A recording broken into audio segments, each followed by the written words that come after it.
All right, let's jump right in. Today we're traveling back to late 19th century America for a deep dive into the Gilded Age. A time of immense change, yeah. Definitely. Think lavish mansions, powerful industrialists, Mhm. but we're going to find out if it was truly as golden as it seemed. Right, because the name itself, the Gilded Age, hints that there's more than meets the eye. Exactly. And our guide for this journey, excerpts from The Gilded Age, Prosperity, Inequality, and Transformation. A fitting title, wouldn't you say? Because that's exactly what we're unpacking. Prosperity alongside, well, striking inequality. And rapid transformation on every level. Economic, social, you name it. It was a period full of those contradictions, wasn't it? Incredible economic growth, but also poverty and all of this new technology, yet labor unrest brewing. So like a historical mystery we're about to unravel. Absolutely. But before we go too far, maybe we should set the scene. Good point. When exactly was this Gilded Age? Well, even that's a bit of a debate amongst historians. Really? Yeah, some say it kicked off right after the Civil War, 1865. Others point to 1873, or when Reconstruction ended in 77. And as for its end, it's often linked to the Progressive Era, the 1890s. So no hard and fast dates, but a period with lasting effects for sure. Absolutely. To get the full picture, we got to consider the context too. Picture this. The nation rebuilding after the Civil War, the South facing immense challenges, Right. and meanwhile you have the North and West booming with industry and new tech. All those ingredients sort of set the stage for the rise of these industrial titans we hear so much about. Figures like Rockefeller, Carnegie, Morgan, Vanderbilt, it's like they built empires, right? Right. Railroads, steel, oil. They did, and their influence was massive. You're right. To understand their impact, you got to look at how they structure their businesses, though. Think about Rockefeller and Standard Oil. He used this thing called vertical integration. Meaning? He controlled every stage of oil production, from drilling to refining, all the way to distribution. So it was all about maximizing control. Exactly. And that's how he amassed such wealth and power, eventually forming a monopoly. So these weren't just savvy businessmen, they were master strategists. Exactly. But it's hard to ignore the controversy. Were they captains of industry driving progress or robber barons exploiting workers? Yeah, that debate still goes on today. And it really gets at the heart of the Gilded Age's complexities. On one hand, they built these huge industries, revolutionized production. Take Carnegie and steel, for instance. Oh, yeah. His innovations made those skyscrapers and bridges possible. He literally shaped the American landscape. Right. And later he became known for his philanthropy, donating over 90% of his wealth. But then on the other hand, their success came at a cost, right? Crushed competitors, questionable practices, and their workers often faced dangerous conditions, low wages. Yeah, that tension between innovation and exploitation, it's key to understanding this era. And then you throw in the influence of social Darwinism, a theory made popular by Herbert Spencer. Oh, social Darwinism. Wasn't that basically applying Darwin's theory of natural selection to society? Exactly. It argued that those who succeeded, well, they were inherently fitter, and those who struggled were just, well, unfit. So basically a way to justify the huge wealth gap. Yeah, social Darwinism gave people this intellectual framework for accepting that concentration of wealth and power in the hands of a few, downplaying the systemic factors that led to poverty and, well, limited opportunities for many, especially immigrants who were arriving in huge numbers. Which brings us to another symbol of Gilded Age progress. The railroads. Oh, yeah. I mean, they weren't just a new way to travel, right? They reshaped the nation. Absolutely. Just think, 1869, the first transcontinental railroad connects the Atlantic and Pacific coasts. Wow. Suddenly, a trip from New York to San Francisco goes from 6 months to just 6 days. Talk about a game changer. It wasn't just speed. It was a revolution in commerce, communication, like the whole perception of time and distance changed. It's like they stitched the nation together in a way that wasn't possible before. That's a great way to put it. Railroads helped create this truly integrated national market, connecting those isolated regions and fueling all these industries, agriculture, mining, ranching. But I'm guessing this is where the robber baron label comes back into play. To a degree, yeah. See, while railroads were crucial for growth, they also sparked resentment, especially from farmers and local merchants. They felt like they were at the mercy of the railroads. Exactly. Forced to pay high fees for transportation, facing limited choices because of the railroad's monopolies. So another example of progress with a mixed legacy. For sure. Railroads were vital in shaping the Gilded Age, but it was far more than just connecting point A to point B. They were this catalyst for both growth and conflict. almost a microcosm of the era's contradictions. And that complexity is what makes it so fascinating to study, right? Absolutely. It's like the seeds of modern America were sown during this period, this time of immense opportunity and immense challenges, and its legacy, well, it's still shaping our world today. We've covered a lot, but this is just the beginning of our deep dive. Up next, we'll explore the social and cultural currents that shaped this era, from the rise of labor unions to the changing roles of women. So we've been talking about all these economic forces at play, but I'm really curious about the everyday lives of people during the Gilded Age. It couldn't have been just railroads and steel, right? Oh, definitely not. It really depended on where you were and who you were. Life in those booming northern cities was a whole different world compared to the rural South, which was still recovering from the Civil War. Let's start with those cities. We always hear about this incredible growth. What was fueling that? Well, a bunch of things coming together.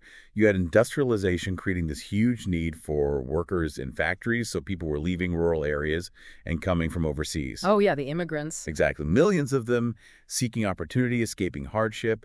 This influx of people totally changed the character of cities. But I imagine all that growth came with its own set of problems, right? For sure.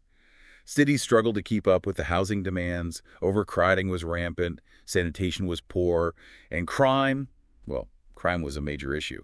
You could say a lot of the urban problems we see today have their roots in this era. Almost like progress had a shadow side, a human cost that wasn't always acknowledged. Yeah, and that's where you see the rise of these movements demanding social reform. Women who had been active in the abolitionist movement started focusing on other social issues. So they already had experience as activists. Exactly. They were ready for new challenges. They were instrumental in the temperance movement, which was all about curbing alcohol consumption and its social problems, and of course the women's suffrage movement. The fight for the right to vote, those were pretty controversial, right? Challenging social norms. Oh, definitely. The Women's Christian Temperance Union, led by Frances Willard, they were a force to be reckoned with. They weren't just about prohibition either. They campaigned for broader social reforms, things like poverty, labor conditions, even public health. So it was about improving society as a whole. Right. And then the women's suffrage movement, it took decades for them to achieve their goal, but the Gilded Age was crucial in laying the groundwork. They were planting the seeds for the future. Absolutely. Leaders like Susan B. Anthony, a longtime advocate for women's rights, she and the National American Women's Suffrage Association, NASAP, they organized marches, lobbied politicians, published newspapers. They were really trying to get their message out. So women were fighting for a greater voice in society, both through these movements and the pursuit of the vote. But what about their everyday lives? Did their roles change beyond activism? Yeah, for sure. Teaching and domestic work were still common, but all those new industries, textiles, food processing, they created jobs, especially for young women, often immigrants too. It offered a chance for some financial independence, but it also meant working in tough conditions for very little pay. It sounds like a time of progress, but also tension. Women were pushing boundaries, but still facing limits. Right. Traditional gender roles were strong. And there was this societal pressure to conform. You had exceptions, like Lydia Moss Bradley, who became a successful banker and even founded Bradley University, but she was an outlier. Most women didn't have access to higher education or equal opportunities in professional fields. So we're seeing this shift in this social landscape, women demanding change. What about the intellectual and religious trends at the time? Did they influence all these debates about progress and inequality? The Gilded Age was a time of real intellectual ferment, new ideas clashing with old beliefs. Social Darwinism, like we talked about, was used to justify that concentration of wealth. But there were also folks pushing back, arguing for a more equitable society. So not everyone just accepted the status quo. No way. Thinkers like Henry George, he wrote Progress and Poverty, which really critiqued the inequality of the Gilded Age. He had this radical idea for a single tax on land as a way to even things out. Interesting. And Edward Bellamy, in his novel Looking Backward, he imagined a socialist future for America where cooperation, not competition, was the driving force. So there were alternative visions for how things could be. Yeah. And religion played a big role, too.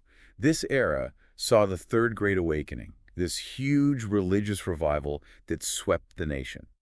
And it wasn't just about saving souls, it was about social action, too. Social action. Yeah, the social gospel movement. It called for using Christian principles to tackle issues like poverty, crime, injustice, all those things. So people are trying to find ways to live their faith in a changing world. Exactly. It led to the growth of organizations like the YMCA, the Salvation Army, and those settlement houses like Hull House, founded by Jane Addams. They were providing practical help to the poor and marginalized education, job training, even healthcare and childcare. It's interesting to see all these things connected, the economic shifts, these social movements, the intellectual debates, those religious revivals. They all played a part in making the Gilded Age so complex. And speaking of complexity, we can't forget the West. We talked about railroads opening it up. But what was it actually like for those folks heading westward? It's always portrayed as this romantic time of cowboys and pioneers, but I'm guessing the reality was a lot tougher. Oh, yeah. Driven by the Homestead Act, which was offering free land and the promise of riches, people came from all over. But life on the frontier was harsh. They faced brutal weather, limited resources, and of course conflicts with Native Americans who were being displaced. So once again, we see this duality of progress and its consequences. Opportunity for some, but at a cost to others. Definitely. And that tension is at the heart of the Gilded Age's legacy. It was a time of incredible innovation and growth, no doubt, but also profound inequality and injustice. And that's essential to understanding how America came to be what it is today. We've covered so much ground already, from the bustling cities to those factories, women fighting for their rights, and life on the frontier. But we haven't even touched on the political landscape yet. And that's where things get really interesting. We've talked about the influence of figures like Rockefeller and Carnegie, but how did that wealth translate to political power?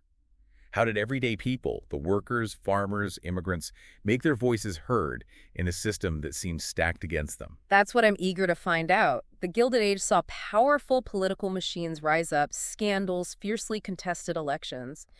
I have a feeling those stories are just as captivating and just as relevant to us today as everything else we've discussed.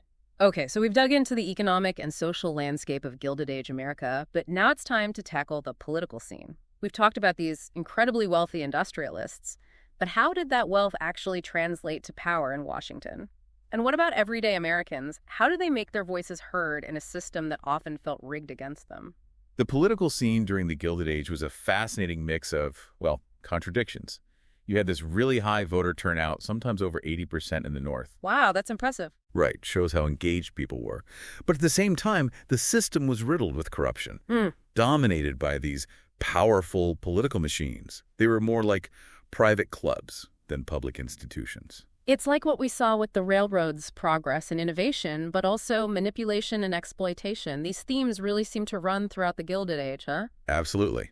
And in politics, this duality played out in the so-called third-party system.